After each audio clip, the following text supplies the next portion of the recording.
And in 2015, I participated SEA Games in the same competition, and I won the silver medal. Hi, my name is Shaher Zil Rafa. I teach TCAP and English Literature in DSI. The definition, TCAP is actually an acronym that stands for Theatrical and Cinematic Arts Program. So what we learn is both the drama, theatre, as well as film. I grew up doing an endurance sport called rowing. It's the British Oxford kind of rowing where you sit in a long boat and we use oars instead of paddles. I got into the sport since I was 14. There was an indoor rowing machine competition in my secondary school, and I participated in it, and I got second place in the talent development pool for youth athletes in Singapore. And I really enjoyed my life as a sportsman. As a youth national athlete, representing Singapore is something that that I've always dreamed of, and I managed to do it when I was in my early 20s. In 2011, my sister won the gold medal in the Southeast Asian Games. And in 2015, I participated SEA Games in the same competition, and I won the silver medal. As the sport got more and more popular, there were more and more people joining the sport. I decided not to do a singles category anymore. And it was a grueling time for us because I've never medaled before.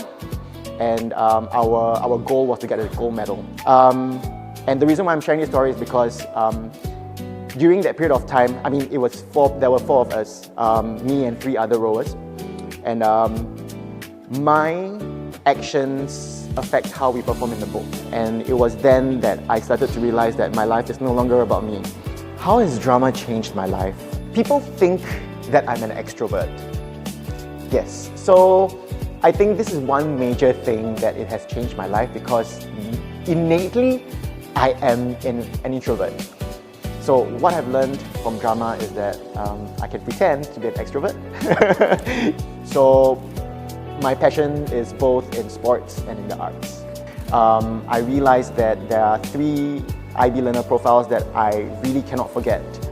Principled thinkers who take risks. Principled is because I believe in the fact that we are accountable in what we do and we have to take ownership of our actions. Thinkers, we need to also learn how to think for others and not just for ourselves.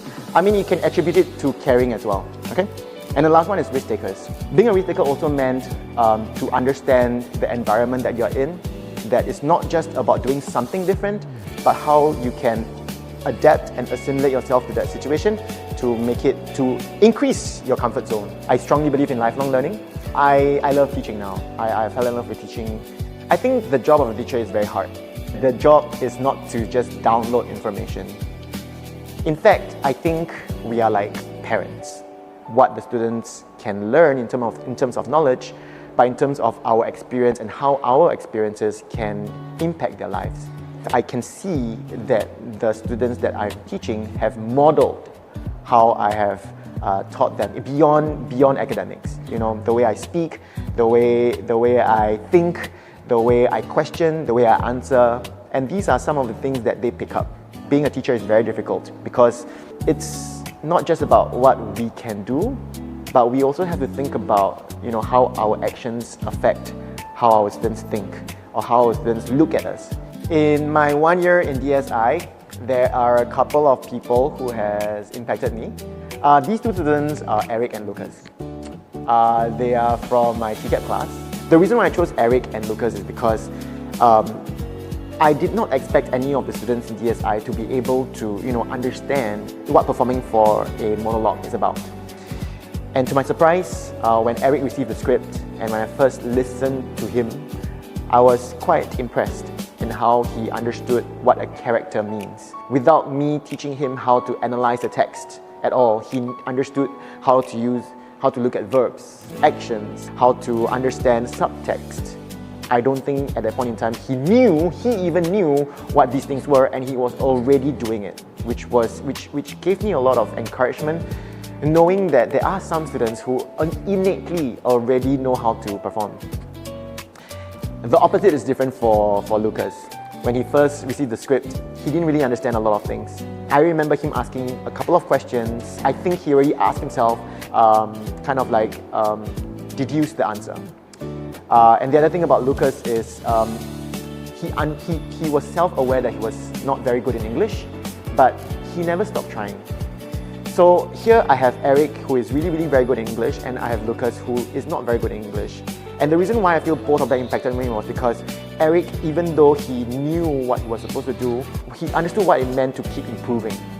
And here we have Lucas, who didn't know much of English and had so many questions and had so many worries, but he didn't stop trying. It helped me understand that students, there are more than one type of students. And as an educator or a mentor or a parent to most of my students, we need to understand that it's a diverse range of students that come before us. So by just observing these two students, I need to understand that, hey, you know what? Some people are trying, some people are here. I need to offer my services and my love and passion to everybody. So yeah, these students really impacted me. So this year's theme is Learning Today, Leading Tomorrow. For 2.5 years, I was in the national team and I was also the team captain. You know, and I slowly understood what leadership meant because I understood this motto. You don't have to have a position to lead. Making decisions make you a leader for tomorrow. And that's why I feel like this is a very apt theme for our school this year. I'm still learning every single day, and because right now my reporting officer is Dr. Oja, and my meetings with him is always a learning opportunity because he always reminds me that, you know, even mistakes is an opportunity to learn. So our school motto started last year, Dare to Excel, and I think a lot of students again think that excellence is just a huge thing. But to me, it's not that big. Being excellent doesn't mean achieving something that is in the extreme. Being excellent is understanding, in my opinion, is understanding that small little changes get you closer to excellence. So instead of seeing excellence as a mountain to overcome, see it as a mound to overcome every single day. You slowly take small steps to achieve excellence. So if you have a year in DSI, that's 365 days to achieve excellence. If you have 2 years, that's 365 days times 2. If you have 3 years, you do the math, you know?